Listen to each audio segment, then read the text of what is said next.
Horror tube বাংলাতে আপনাদের সবাইকে স্বাগত।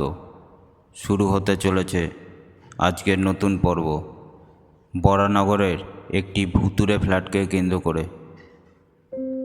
সময়টা ছিল 2022 সালের জানুয়ারি মাস। খুব ভালোই দিন কাটছিল পায়েলদের। তাদের পরিবারে পায়েল ও তার দাদা এবং তার বাবা মা কয়জনই সদস্য ছিল। খুব একটা বড় পরিবার ছিল না। পায়েলের বাবার নিজস্ব ব্যবসাও ছিল আর খুব ভালোই চলছিল তাদের দিনগুলো। হঠাৎ পায়েলের বাবার ব্যবসায় অনেক বড় লস হয়ে যায়, লক্ষ লক্ষ টাকা ধার দেনা হয়ে যায়। তার ফলে তাদের আর্থিক পরিস্থিতিও খুবই খারাপ হয়ে যায়। তার বাবা তাদের বাড়িটা আর তাদের কারখানার সব মেশিন বিক্রি করে দেয় তার মালিককে টাকা দিতে হবে বলে। এরপর মালিককে সব টাকা তার বুঝিয়ে দিয়ে পায়েলদের কাছে খুবই কম টাকা বেঁচেছিল। এরপর পায়েলরা থাকার জন্য রেন্টে একটি ফ্ল্যাট খুঁজতে থাকে আর কিছুদিনের মধ্যে অনেক কমে একটা 3 BHK ফ্ল্যাটও পেয়ে যায়। তারপর তারা আর বেশি দেরি না করে তাড়াতাড়ি ওই ফ্ল্যাটে শিফট করে নেয়, কারণ তাদের থাকার জন্য কোনো বাড়ি ছিল না। সেই কদিন তারা তাদের একটি আত্মীয়র বাড়িতে ছিল আর প্রথম 1 মাস তাদের সেই ফ্ল্যাটে বেশ ভালোই কাটছিল। কিন্তু তার কিছুদিন পর থেকেই তাদের সাথে অস্বাভাবিক কিছু ঘটনা ঘটতে লাগলো। পায়েলের দাদা অনেক রাত পর্যন্ত জেগে ল্যাপটপে অফিসের কাজ করছিল। এরই মধ্যে হঠাৎ সে কলিং বেলের আওয়াজ শুনতে পায়। তখন পায়েলের দাদা উঠে গিয়ে দরজা খুলতেই দেখে যে বাইরে কেউই নেই। তখন পায়েলের দাদা কিছুটা ভয় পেয়ে যায় আর দরজা বন্ধ করে আবার নিজের রুমে চলে আসে আর আবার ল্যাপটপ নিয়ে নিজের কাজ শুরু করে। আসলে অনেক রাতে এরকমটা হলে সবারই ভয় লাগাটা স্বাভাবিক। কিন্তু কিছুক্ষণ পর আবারও কলিং বেল বাজার শব্দ আসতে লাগলো। এবার পায়েলের দাদা কিছুটা ভয়ে ভয়ে গিয়ে দরজা খুলতেই দেখে তখনও দরজার বাইরে কেউই ছিল না। এবার পায়েলের দাদা খুবই ভয় পেয়ে যায় আর তাড়াতাড়ি দরজাটা বন্ধ করে নিজের ঘরে চলে আসে আর ঠিক করে যে আর বেল বাজলেও এবার সে আর দরজা খুললে দেখতে যাবে না।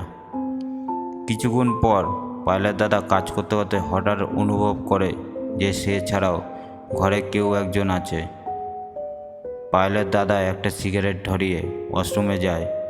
কিছুক্ষণ পরে ঘরে এসে দেখে ল্যাপটপটা নিজে নিজেই টাইপ হয়ে যাচ্ছে। সেটা দেখে সে ভয়ে ঘরের আলো সব জ্বালিয়ে দেয় আর সাথে সাথেই সব কিছু বন্ধ হয়ে যায়। তারপর পায়েলের দাদা খুব কষ্টে সেই রাতটা কাটায় আর তার পরের দিন পায়েলের দাদা বাড়ির কাউকেই রাতের ব্যাপারে কিছু বলল না। এরপর দিন রাতে পায়েলের সাথেও এই একই রকম ভয়ানক ঘটনা ঘটে। রাতের খাওয়া দাওয়া শেষ করে পায়েল নিজের রুমে যায় ঘুমানোর জন্য আর গিয়ে সেই মতো শুয়েও পড়ে। অনেকক্ষণ শুয়ে ঘুমানোর চেষ্টা করেও কিছুতেই ঘুম আসছিল না তার। হঠাৎ পায়েল অনুভব করতে লাগলো যে তার ঘরে সে ছাড়াও অন্য কেউ রয়েছে আর তার উপস্থিতি সে ভালো মতোই বুঝতে পারছিল।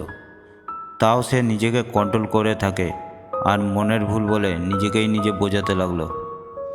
তারপর তার ঘুম আসছিল না বলে সে ফোন ঘাঁটতে লাগলো। কিন্তু এরই মাঝে হঠাৎ সে খেয়াল করে তার ঘরের ভিতরে কারোর হাঁটার শব্দ হচ্ছে। কিছুক্ষণ চুপচাপ থাকার পর আবারও সেই আওয়াজ তার কানে স্পষ্টভাবে আসতে লাগলো। আর এইবার পায়েলের আর কিছু বোঝার বাকি রইল না যে এ কোনো অশরীরী আত্মা। সে অনেক ভয় পেয়ে যায় সেদিন।